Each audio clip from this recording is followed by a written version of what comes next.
নমস্কার বন্ধুরা, আজকে আমি বানাচ্ছি লাল শাকের ভাজা। বানানোর জন্য কড়াইটা আগে থেকে বসিয়ে রেখেছিলাম। কড়াইতে তেল দিচ্ছি।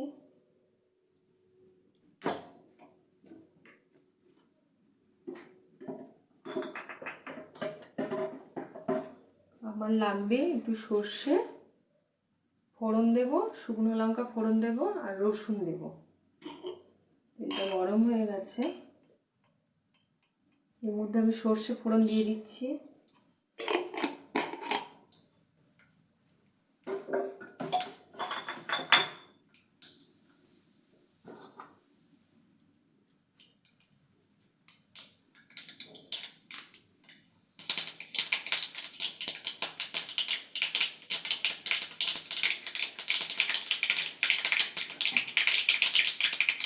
শুকনো লঙ্কা দিচ্ছি।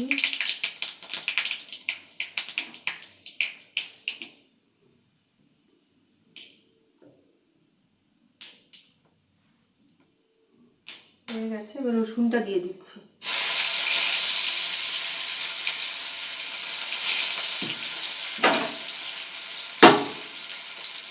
রসুনটা থেতো করে নিয়েছি।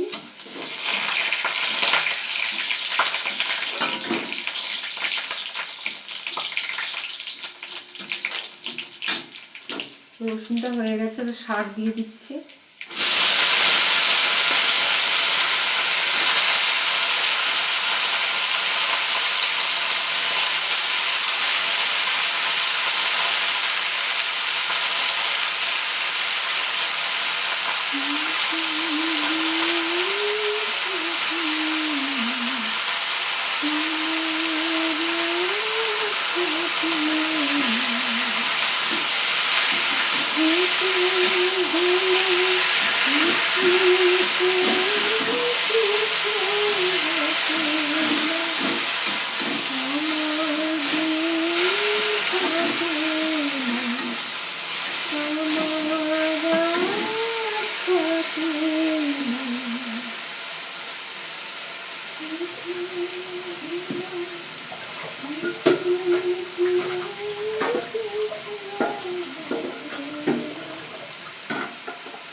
জলটা মজে গেলে আমি নুনটা দেব।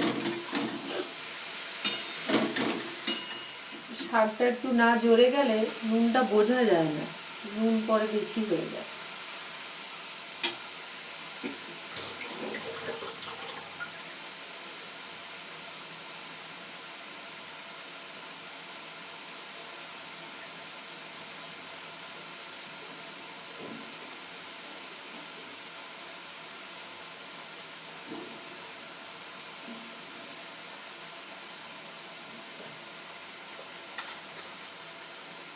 হলুদ দিচ্ছি,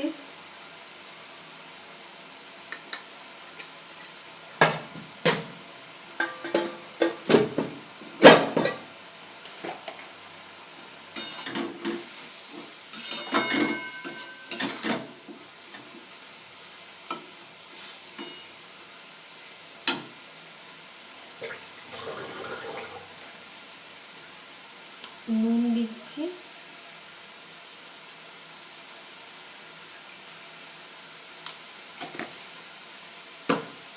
বন্ধুরা, বাড়িতে এরকম শাক ভেজে খাবে, দারুণ খেতে শাক ভাজাটা। এটা একটু অন্য রকম রান্নাটা হচ্ছে, আপনারা দেখুন রান্নাটা আমি কিভাবে বানাচ্ছি। লাল শাকে এটা ভালো হয়, লাল নোটেতে। এটা সাদা নোটে যে আছে ওটাতে অতটা ভালো হয় না। এটাই আমি কি করলাম, কড়াইতে তেল দিয়ে রসুন, সর্ষে আর শুকনো লঙ্কা ফোড়ন দিলাম। এবার শাকটা শুকনো শুকনো হয়ে গেলে এর মধ্যে আমি একটু তেঁতুল জল দেব আর একটু চিনি দেব।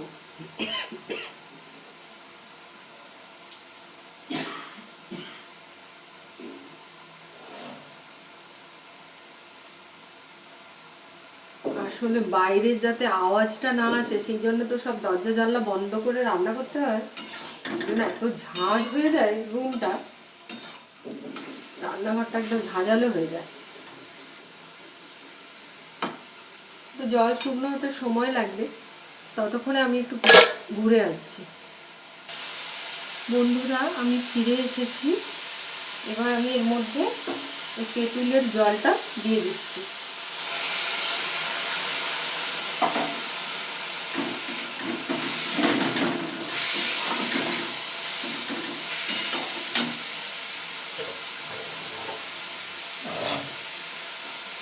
এবার এর মধ্যে একটু চিনি দেবো।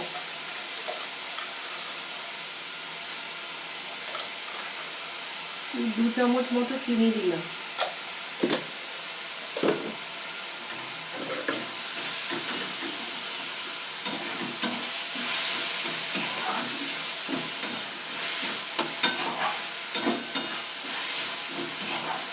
এটা জলটা পুরো শুকিয়ে নেব। দেখুন বন্ধুরা, এই শাক ভাজাটা একদম অন্য রকম। লাল শাক তো সবাই ভাজে, এই শাক ভাজাটা একদম আলাদা। আপনারা অবশ্যই বাড়িতে ট্রাই করবেন। আমার এই রেসিপি কেমন লাগছে কমেন্ট করে জানাবেন। শাকটা ভাজা হয়ে গেলে তেঁতুলে পাখিটা গুলিয়ে রেখেছিলাম ওটা দিয়ে দিলাম। নুন চিনি হলুদ এগুলো তো লাগবেই। একটু শাক ভাজাটা একটু ঝাল ঝাল টকটক মিষ্টি মিষ্টি, তার মধ্যে আবার রসুনের গন্ধ, মানে ওই একটু আচারের মতো স্বাদটা লাগবে।